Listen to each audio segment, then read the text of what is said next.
Bonjour, bonsoir à tous. Merci d'être présents comme chaque semaine.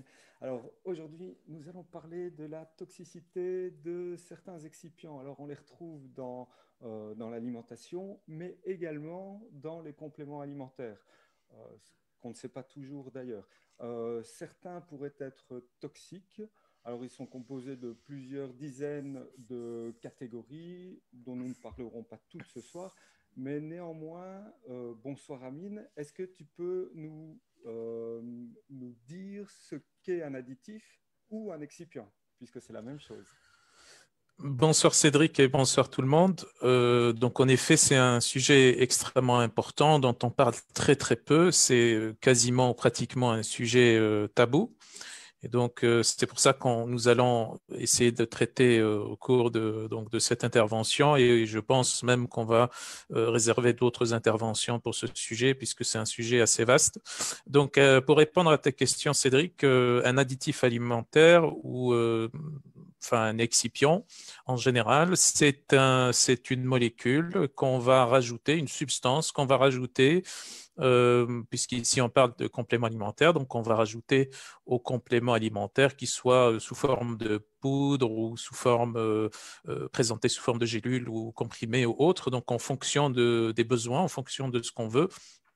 On a plusieurs catégories, comme d'ailleurs tu l'as bien fait remarquer. On a plusieurs dizaines de catégories et on a aussi plusieurs dizaines d'utilisations et de rôles. Donc, le plus important à comprendre ici, c'est que dans la présentation des compléments alimentaires et surtout dans le marketing des compléments alimentaires, on présente beaucoup plus le principe actif, c'est-à-dire qu'on met en avant le principe actif.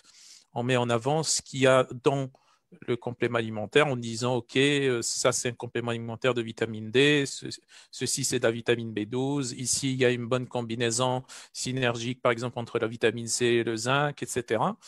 Mais on ne parle pas du tout de ce qu'il y a en plus de ces principes actifs. Et donc ces substances ou ces molécules sont des agents techniques en réalité.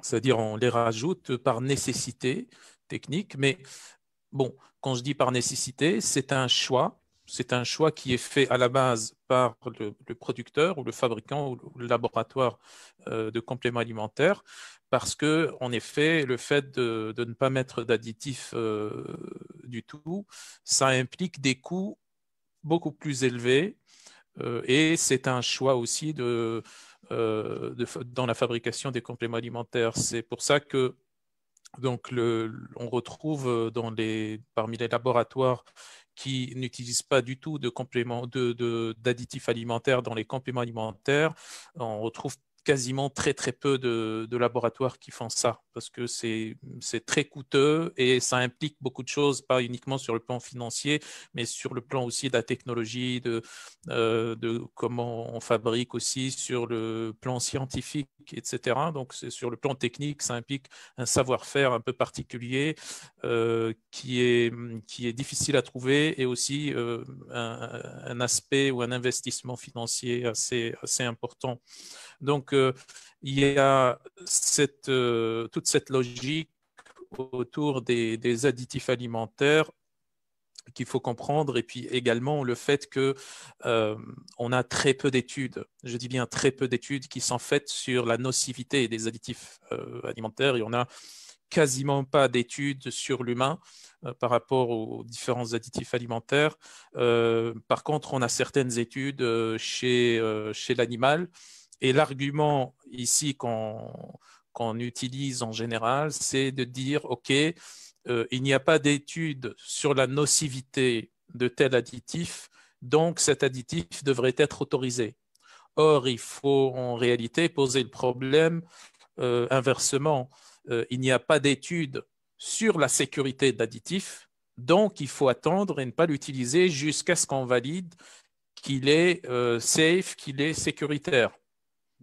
Donc il y a aussi cette logique également qu'il faut bien comprendre. Et donc là, si vous prenez n'importe quel produit sur le marché, comme ça, au hasard, pêle-mêle, vous avez plus de 90% ou 95% de chances de tomber sur un produit ou un complément alimentaire qui contient plusieurs additifs même.